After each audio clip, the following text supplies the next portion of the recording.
മായം കലർന്ന എണ്ണകൾക്ക് good bye. ശുദ്ധമായ എണ്ണകൾക്ക് ചേലക്കരയിലേതാ ഒരൊറ്റ പേര്, കരുൺസ് കോക്കനട്ട് ഓയിൽ മിൽ. അത്യാധുനിക യന്ത്ര സാമഗ്രികളിൽ ശുദ്ധമായ വെളിച്ചെണ്ണ, കടലെണ്ണ, എള്ളെണ്ണ, കടുകെണ്ണ, ബദാം ഓയിൽ എന്നിവ ഞങ്ങൾ നിങ്ങൾക്ക് മുന്നിലെത്തിക്കുന്നു. 500 രൂപ മുതൽ വാങ്ങുന്നവർക്ക് ചേലക്കരയിൽ 5 കിലോമീറ്റർ ദൂരപരിധിയിൽ ഹോം ഡെലിവറിയും സൗജന്യമായി ലഭിക്കുന്നതാണ്. കൂടാതെ ഓൾ ഇന്ത്യ ഡെലിവറിയും ലഭ്യമാണ്. ചെറുതുരുത്തി നിള ബോട്ട് ക്ലബിന്റെ 1ാം വാർഷികവും ഓണാഘോഷവും നിളയോണം എന്ന പേരിൽ ഈ മാസം 21-ന് സംഘടിപ്പിക്കും. പരിപാടിയിൽ കയാക്കിംഗ്, വള്ളംകളി ഉൾപ്പെടെയുള്ള ആകർഷകമായ പരിപാടികൾ സംഘടിപ്പിക്കുമെന്ന് സംഘാടകർ വാർത്താസമ്മേളനത്തിൽ അറിയിച്ചു. പ്രകൃതിയുടെ സൗന്ദര്യവും ഓണാഘോഷത്തിന്റെ ആവേശവും ഒരുമിപ്പിച്ച് ചെറുതുരുത്തി നിള ബോട്ട് ക്ലബിന്റെ 1ാം വാർഷികം നിളയോണം എന്ന പേരിൽ ആഘോഷിക്കുന്നു.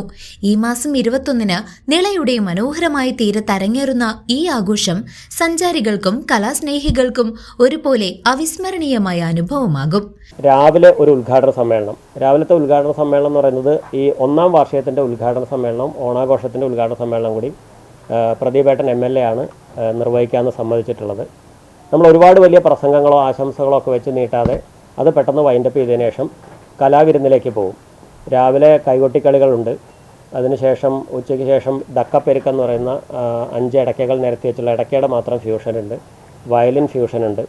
വൈകുന്നേരത്തെ പരിപാടിയിലേക്ക് കടക്കുന്നതിന് വരെയും ഉച്ചയ്ക്ക് ലഞ്ച് ബ്രേക്ക് പോലും ഇല്ലാതെ ആ മുറ്റത്ത് കൈകൊട്ടിക്കളികളും, ഈ മോഡേൺ ആയിട്ടുള്ള കൈകൊട്ടിക്കളി, പുരാതനമായിട്ടുള്ള കൈകൊട്ടികളെല്ലാം ചേർന്നിട്ടുള്ള കുറച്ച് ആർട്ട് മിക്സ്ചറുകളാണ് ഉള്ളത്. കാരണം ഏറ്റവും പ്രധാനപ്പെട്ട സംഗതി, ഇത് തുടങ്ങുന്നതിന് മുമ്പായിട്ട്, നമ്മുടെ ഈ കൾച്ചറൽ ഇവൻ്റ് തുടങ്ങുന്നതിന് മുമ്പായിട്ട് രാവിലെ 9 മണിയോടുകൂടി പൊള്ളാച്ചിയിൽ നിന്ന് പുറപ്പെടുന്ന കോയമ്പത്തൂർ ബൈക്ക് റൈഡേഴ്സ് ഫോറം എന്ന് പറയുന്ന അവരുടെ ഒരു 100-ൽ അധികം വരുന്ന ബൈക്കേഴ്സ് ഒരു പ്രത്യേക ബോധവൽക്കരണ സന്ദേശ റാലിയുമായി ബൈക്കിൽ പൊള്ളാച്ചിയിൽ നിന്ന് ഇവിടേക്ക് വരുന്നുണ്ട്. അവർ വാളയാർ വഴിക്കാണ് വരുന്നത്. അവർ ഒറ്റപ്പാലം കടക്കുന്നതോടുകൂടി നമ്മുടെ ഇവിടേക്കുള്ള ഒരുക്കങ്ങളെല്ലാം നടത്തി. അത് നിങ്ങൾക്ക് ഷൂട്ട് ചെയ്യാൻ നല്ലൊരു വിഷ്വലായിരിക്കും അത്. അപ്പോൾ എല്ലാവരും അത് മുതൽക്ക് ഞങ്ങളുടെ കൂടെ ഉണ്ടാവണമെന്ന് അഭ്യർത്ഥിക്കുകയാണ്. അവരിവിടെ വന്ന് ബൈക്കുകൾ പാർക്ക് ചെയ്യുന്ന ഈ പരിസരത്ത് ഏതെങ്കിലും കൊള്ളാവുന്നൊരു സ്ഥലത്ത് ബൈക്ക് പാർക്ക് ചെയ്യും, PNNMന് ശേഷമുള്ളൊരു സ്ഥലത്ത്. അതിനുശേഷം അവർ ബ്രേക്ക്ഫാസ്റ്റ് കഴിച്ച് അവർ കുറച്ച് സമയം ഇവിടെ ഉണ്ടാവും. നമ്മളെല്ലാവരും കൂടെ അവരോട് ഫോട്ടോ സെഷനൊക്കെ കഴിഞ്ഞിട്ട് അവർ പോവുള്ളൂ. ഉച്ചയ്ക്ക് ലഞ്ചിന് മുമ്പായിട്ട് അവർ വേറെ സ്ഥലത്തേക്ക് പോകും. വാഴക്കോട് വഴിക്ക് അവർ തിരിച്ചു പോകും. ഈ ബൈക്കർ റൈഡേഴ്സിൻ്റെ വരവെന്ന് പറയുന്നത് ഇവിടെ തൈകൾ നടാൻ വേണ്ടിയിട്ടും മദ്യപിച്ച് വാഹനം ഓടിക്കുന്നതിനെതിരെയുള്ള സന്ദേശം പ്രചരിപ്പിക്കാൻ വേണ്ടിയിട്ടും അതുപോലെ തന്നെ റോഡിലെ മറ്റ് ബോധവൽക്കരണ പരിപാടികളുടെ ഭാഗമായിട്ടാണ് അവർ വരുന്നത്. അപ്പോൾ അവരുടെ ആ റാലിയാണ് ഒരു പ്രധാനപ്പെട്ട അട്രാക്ഷൻ. ഈ സാംസ്കാരിക പരിപാടികൾ ഏതാണ്ട് ഉച്ചയ്ക്ക് ഒരു 3 മണിക്ക് അവസാനിക്കുമ്പോൾ 3 മണി മുതൽ കയാക്കിംഗ്, വള്ളംകളി എന്ന് പറയുന്ന കയാക്കിംഗ് ഇപ്പോൾ ഇവിടെ നിങ്ങൾ പലപ്പോഴും റിപ്പോർട്ട് ചെയ്തിട്ടുള്ളതാണ്. പക്ഷേ അതൊരു കോമ്പറ്റീഷൻ ഐറ്റം പോലെ കുറച്ച് കയാക്കിങ്ങുകാർ അവരുടെ ഓരോ കയാക്കിങ്ങും ആര് മുൻപിലെത്തും എന്നുള്ള രീതിയിലുള്ളൊരു ഒരു കൊച്ചു വള്ളംകളി, അതാണ് നമ്മുടെ ഏറ്റവും വലിയ ഹൈലൈറ്റ്. അത് കേരളത്തിലെ നിള നദിയുടെ ചരിത്രത്തിൽ കയാക്കിങ് നടന്നിട്ടുണ്ട് ഇഷ്ടംപോലെ, പല കരകളിലും കടവുകളിലും നടന്നിട്ടുണ്ട്. പക്ഷേ അതൊരു വള്ളംകളിയുടെ ശൈലിയിൽ, പ്രത്യേകിച്ച് അതിനൊരു കമൻട്രിയോടുകൂടി, ഇപ്പോൾ നമ്മൾ ആലപ്പുഴയൊക്കെ നടക്കുന്ന വള്ളംകളിയുടെ അതേ സ്റ്റൈലിലൊരു ബാക്ക്ഗ്രൗണ്ട് കമൻട്രി, ലൈവ് കമൻട്രി ഒക്കെ വെച്ചുകൊണ്ടുള്ള ഒരു വള്ളംകളിയാണ് നമ്മൾ ഏറ്റവും പ്രധാനമായിട്ട് ആഗ്രഹിക്കുന്ന ഒരു ഇവൻറ്റ്. അതിന് വേണ്ടിയിട്ടുള്ള എല്ലാ തയ്യാറെടുപ്പുകളും നടത്തിയിട്ടുണ്ട്. എന്തെങ്കിലും കാലാവസ്ഥ പ്രതികൂലമാവുകയാണെങ്കിൽ മാത്രമേ നമുക്കതിൻ്റെ അട്രാക്ഷൻ കുറയുള്ളൂ. പക്ഷേ പരിപാടി എങ്ങനെയായാലും നടത്തണം തന്നെയാണ് വിചാരിക്കുന്നത്.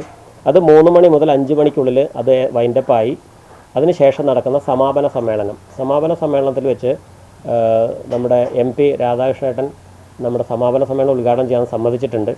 അദ്ദേഹത്തിന് വേറെ സെഷനൊന്നും വന്നിട്ടില്ലെങ്കിൽ, ഔദ്യോഗികമായിട്ട് നിങ്ങൾക്ക് അറിയാമല്ലോ, വന്നിട്ടില്ലെങ്കിൽ അദ്ദേഹം തീർച്ചയായിട്ടും പങ്കെടുക്കും. ആ സമ്മേളനത്തിൽ വെച്ച് നമ്മൾ കയാക്കിങ്ങിൽ 1-2 സമ്മാനങ്ങൾ നേടുന്നവർക്കുള്ള സമ്മാനദാനം നടക്കും. വിനോദസഞ്ചാരികളുടെ പ്രിയപ്പെട്ട ഇടമായി മാറിയ ചെറുതുരുത്തി പഴയ കലാമണ്ഡലത്തിന് സമീപമുള്ള നിള ബോട്ട് ക്ലബ് അതിന്റെ ആദ്യ വാർഷികം ആഘോഷിക്കാൻ ഒരുങ്ങുമ്പോൾ കാഴ്ചക്കാർക്കായി ഒട്ടേറെ വിസ്മയങ്ങളാണ് ഒരുക്കിയിരിക്കുന്നത്. രാവിലെ 10 മണിക്ക് യുവ പ്രദീപ് MLA ഉദ്ഘാടനം ചെയ്യുന്ന പരിപാടികൾ വൈകുന്നേരം 7 മണിവരെ നീണ്ടു നിൽക്കും. രാവിലെ 8 മണിക്ക് കോയമ്പത്തൂർ ബൈക്കേഴ്സ് കമ്മ്യൂണിറ്റിയുടെ നേതൃത്വത്തിൽ 100ഓളം ബൈക്ക് റൈഡേഴ്സ് പങ്കെടുക്കുന്ന ബോധവൽക്കരണ റാലി നടക്കും.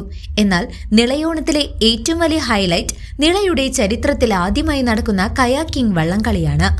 വൈകുന്നേരം 3 മണിക്ക് നടക്കുന്ന ഈ മത്സരം സാഹസികതയും ആവേശവും ഒരുപോലെ ഇഷ്ടപ്പെടുന്നവരെ ആനന്ദിപ്പിക്കും. കൂടാതെ മണികണ്ഠൻ പെരിങ്ങോടും സംഘവും അവതരിപ്പിക്കുന്ന ഇടക്കമേളം, വയലിൻ ഫ്യൂഷൻ, കരോക്കെ ഗാനമേള തുടങ്ങിയ നൃത്തഗീത വാദ്യവിരുന്നുകൾ സന്ദർശകരെ ആഹ്ലാദിപ്പിക്കും. 50 രൂപയുടെ സമ്മാന കൂപ്പണുകൾ എടുക്കുന്നവർക്ക് വൈകിട്ട് കെ രാധാകൃഷ്ണൻ MP ഉദ്ഘാടനം ചെയ്യുന്ന സമാപന സമ്മേളനത്തിൽ വെച്ച് 50,000 രൂപയുടെ സമ്മാനങ്ങൾ നേടാനുള്ള അവസരവുമുണ്ട്. Nila boat club managing director Sivasankaran, secretary Jithesh KN, chief PGM director Njeralath Harigovindan എന്നിവർ പത്രസമ്മേളനത്തിൽ പങ്കെടുത്താണ് പരിപാടികളെക്കുറിച്ച് വിശദീകരിച്ചത്. അപ്പോൾ നമ്മുടെ 21-ാം തീയതി നടക്കുന്ന ഇവിടെ കയാക്കിംഗ് ഫെസ്റ്റിവലിൻ്റെ മേൽനോട്ടത്തിനും അതുപോലെ അതിൻ്റെ കൺട്രോൾ ഇൻചാർജായിട്ട് DTPC നിന്ന് വരുന്ന രൂപേഷ് സാറ് വരാമെന്ന് പറഞ്ഞിട്ടുണ്ട്. അതുപോലെ അതിൻ്റെ ഫിനിഷിംഗ് പോയിൻറ്റും മറ്റുള്ള കാര്യങ്ങളെല്ലാം നമ്മൾ ഡ്രോൺ ഉപയോഗിച്ച് റെക്കോർഡ് ചെയ്ത് അത് ഫൈനലൈസ് ചെയ്യാനാണ് തീരുമാനിച്ചിരിക്കുന്നത്. ഭാരതപ്പുഴയുടെ ചരിത്രത്തിൽ ആദ്യമായിട്ടാണ് ഇതേപോലെ ഒരു കയാക്കിംഗ് ഫെസ്റ്റ് വിത്ത് വള്ളംകളി ആയിട്ട് കോമ്പിനേഷനായിട്ട് നടത്തുന്നത്. അപ്പോൾ അത് എല്ലാവർക്കും ഒരു പുതിയ അനുഭവമായിരിക്കും. നിളയുടെ സൗന്ദര്യവും കലാവിരുന്നുകളും ഒരുമിപ്പിക്കുന്ന ഈ ആഘോഷം കുടുംബത്തോടൊപ്പം ഒരു ദിവസം മുഴുവൻ ആസ്വദിക്കാൻ പറ്റിയ മികച്ച ഒരു അവസരമാണ്. CCV news, Cheruthuruthy.